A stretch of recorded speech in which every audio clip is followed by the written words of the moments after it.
Alô, podcasters de todo o Brasil e ao redor do mundo, aqui é seu amigo, aqui é seu irmão Alexandre Passos. Estamos juntos para mais um vídeo.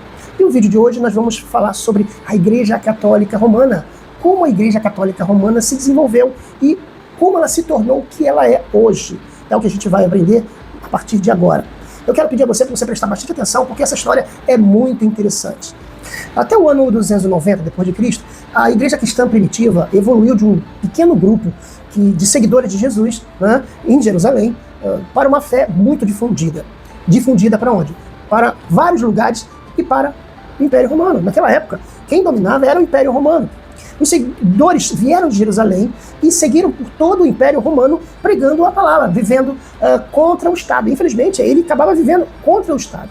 Uma tensão era real. As pessoas sofriam, morriam nos lugares onde eram colocados os leões, né? Onde eram queimados, né? E as pessoas sofriam. Muitas perseguições aconteciam. Por vezes, severas perseguições feitas pelo Império Romano.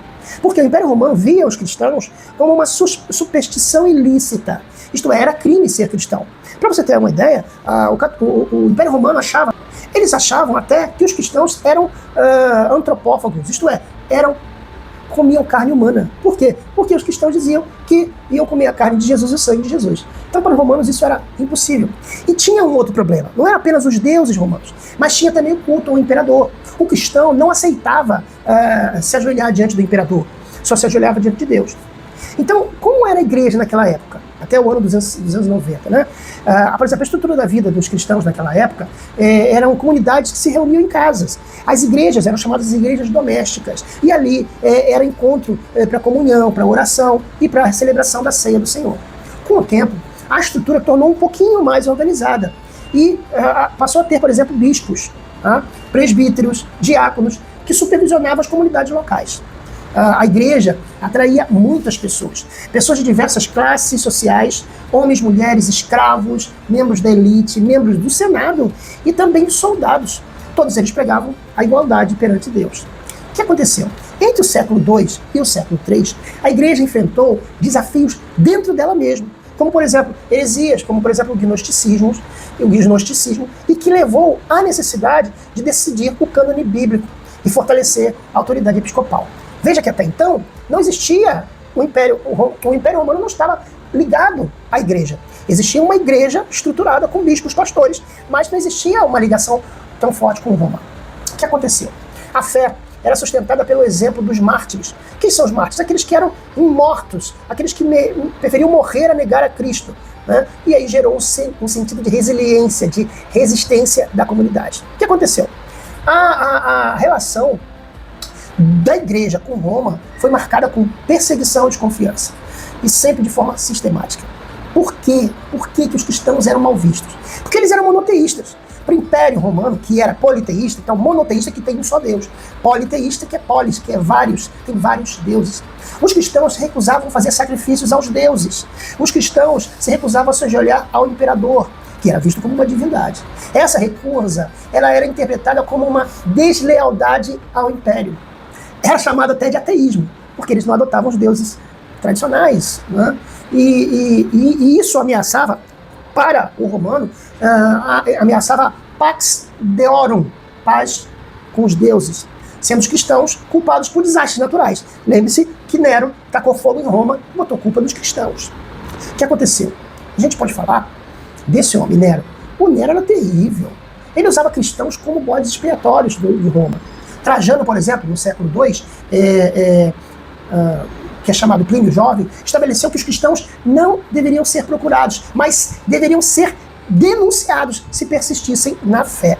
E se fossem pegos, seriam punidos. Os vizinhos entregavam os cristãos, os vizinhos, né, que eram cristãos. Que terrível. Já no século III, a gente pode falar de Décio, que lançou uma perseguição generalizada, exigindo um certificado de sacrifício aos deuses, chamado libellus, e que visava destruir a estrutura da igreja. A gente pode falar de Valeriano, que prendia os líderes e confiscava os bens da igreja. E aí, o que aconteceu? Houve uma mudança, que é o que a gente vai falar agora, a partir de agora. Sempre. Nós saímos, por exemplo, das catacumbas, fomos para os palácios romanos. Vamos entender como? Existia guerra entre imperadores. E houve uma experiência, né? Vamos falar sobre a ponte Milvia, vamos falar sobre várias coisas.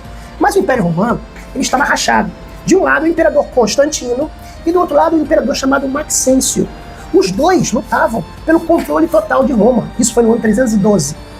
Segundo a tradição, né, relatada por um historiador chamado Eusébio, na véspera da batalha de Constantino contra Maxêncio, ele teria tido uma visão no céu. Ele olhou para o céu à noite e teria visto uma cruz e o símbolo do Shihô. E nessa frase dizia: usa esse símbolo, com este símbolo você vencerá. Sobre este símbolo você vencerá. Muitos historiadores acreditam que isso não aconteceu. Segundo a tradição, né, que é relatada pelo historiador Eusébio, na véspera de uma batalha, da batalha de Milvio, que a gente está falando aqui, Constantino teria tido uma visão no céu. Ele teria visto uma cruz, ou um símbolo, Shihô. E a frase dizia: sob esse símbolo vencerás. A verdade é que Constantino deu uma ordem para os seus soldados nessa batalha. Ele mandou que os soldados pegassem seus escudos e pintassem o símbolo cristão nestes escudos. O que aconteceu é que ele venceu essa batalha de forma esmagadora. Isso foi em 312. Maxêncio morreu afogado no rio Tigre. E Constantino se tornou imperador do Ocidente. E aí houve uma fusão do império com a igreja. A perseguição deixou de acontecer. Um ano após a vitória de Constantino, ele promulga um edito chamado Edito de Milão. Veja bem, ele não transformou o cristianismo como religião oficial, mas ele deu liberdade a todos os cristãos. Então o que aconteceu?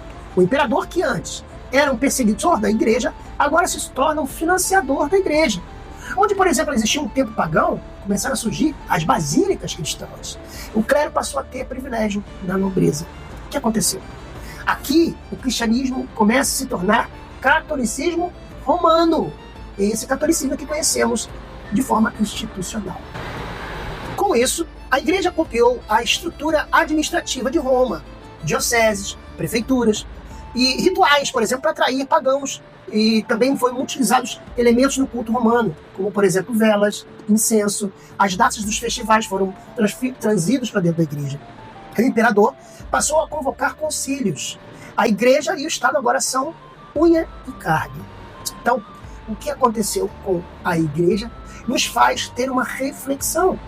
Vimos que a igreja deixou de ser uma comunidade perseguida, uma comunidade simples, para se tornar uma instituição poderosa e influente em Roma. Para muitos historiadores, essa paz que Constantino trouxe, realmente trouxe segurança para a igreja, mas também abriu as portas para o sincretismo, a mistura. Enquanto eles adoravam as estátuas dos deuses, agora adoravam as estátuas de Pedro. É importante notar que nossos irmãos católicos veem e consideram este momento como um triunfo do evangelismo para com o paganismo. Mas para a gente entender o que aconteceu, é que houve um casamento entre a igreja e o Império Romano. Agora vamos falar um pouco do Edito de Milão, ou Édito de Milão, que ocorreu ali no ano de 313. Constantino e Licínio promulgaram o Edito de Milão, que marcou uma virada, que a gente considera de virada histórica, para encerrar as perseguições e estabelecer a liberdade religiosa no Império Romano.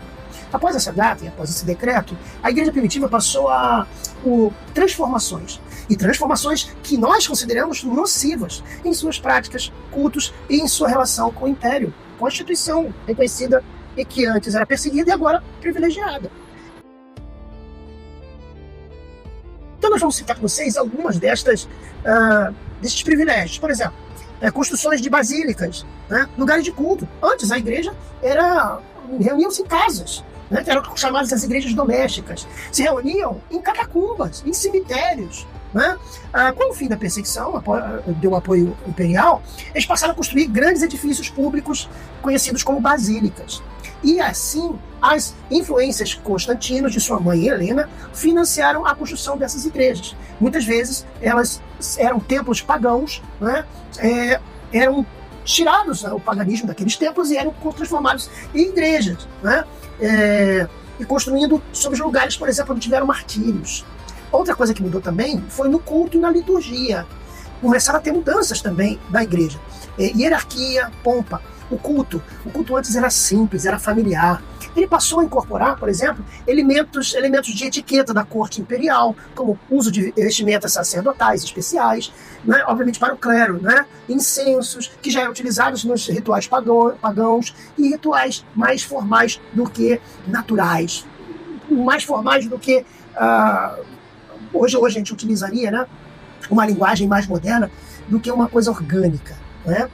Por exemplo, os mártires, que antes eram sim lembrados, passaram a ser venerados como mártires. E as relíquias, as coisas que pertenciam a eles, ganharam forças, como memoriais construídos em suas honras. Então Pedro passou a ter um novo status.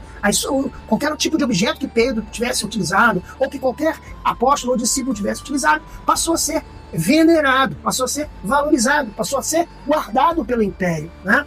Por exemplo, também o dia de domingo no Império, houve um decreto no ano 321, né, que foi considerado o ano da ressurreição.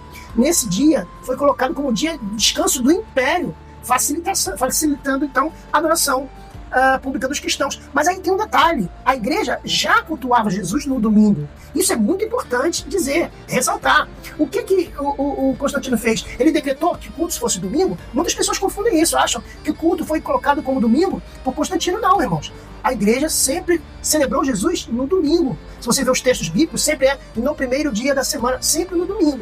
O que Constantino fez foi simplesmente colocar de forma oficial, né? Outra coisa que aconteceu foi a questão da igreja e do Estado. A igreja recebeu de volta os bens que foram confiscados durante a perseguição e ganhou o direito de herdar propriedades. Olha que interessante. O Império Romano dando ali uma salva-conduta para a igreja. Outra coisa que a igreja passou a ter foi a isenção fiscal. Os padres, os pastores, os bispos passaram a receber isenção de impostos. E o clero, por exemplo, passou a receber isenção de impostos, isenção também de serviços civis obrigatórios, e que elevou o status social também dos bispos. Olha só que transformações isso acontecendo na igreja, que antes era simples. Por exemplo, Constantino passou a intervir nos assuntos da igreja. Ele era o imperador. E aí ele convocou, por exemplo, o Concílio de Nicéia, que foi em 325, né? Esse concílio era para resolver disputas doutrinárias, né? O arianismo é um exemplo disso. E aí ele começou a desenvolver o monasticismo. Isto é, o que é o monasticismo? A igreja teve períodos de mundanização. O pecado estava dominando muito ali naquela região. E que, né, muitos cristãos buscaram o imperador e falaram, eu quero me isolar para buscar santificação. E assim surgiu o movimento monástico, né, o movimento dos eremitas, né, os anacoretas, que iam para o deserto, iam para as montanhas, iam para cavernas, iam para lugares específicos, e depois foram construídos lugares específicos para que eles ali só se dedicassem à oração e à leitura da palavra. E também os fiéis tiveram uma mudança do seu perfil. O perfil de cristãos mudou, né? Com o cristianismo se tornando o da moda, né, ou o preferido do imperador, a conversão não se tornou algo de coração, de verdade, mas uma coisa nominal. Poxa, é a religião. Se eu sou de uma religião e o imperador, né, é da religião, eu vou ser da religião do imperador. E não era por conversão, era por batismo, né? O batismo de adultos, por um tempo, postergados, era postergado, isto é, a pessoa evitava de batizar, por quê? Porque eles queriam pecar, e depois do batismo não queriam mais pecar, né? Inclusive o próprio Constantino, no seu leito de morte, foi batizado, e só foi batizado no final. Então, para resumir, muitas igrejas, muitas mudanças foram feitas, e a igreja se corrompeu. Depois disso, a gente vai ver, na próxima aula, falando sobre a igreja se corrompendo e as suas doutrinas. Sim, doutrinas básicas da Igreja Católica, que é o que a gente vai ver na próxima aula, tá bom? Gostaram da aula? E aí, o que vocês acharam? Espero que vocês tenham gostado da aula de hoje.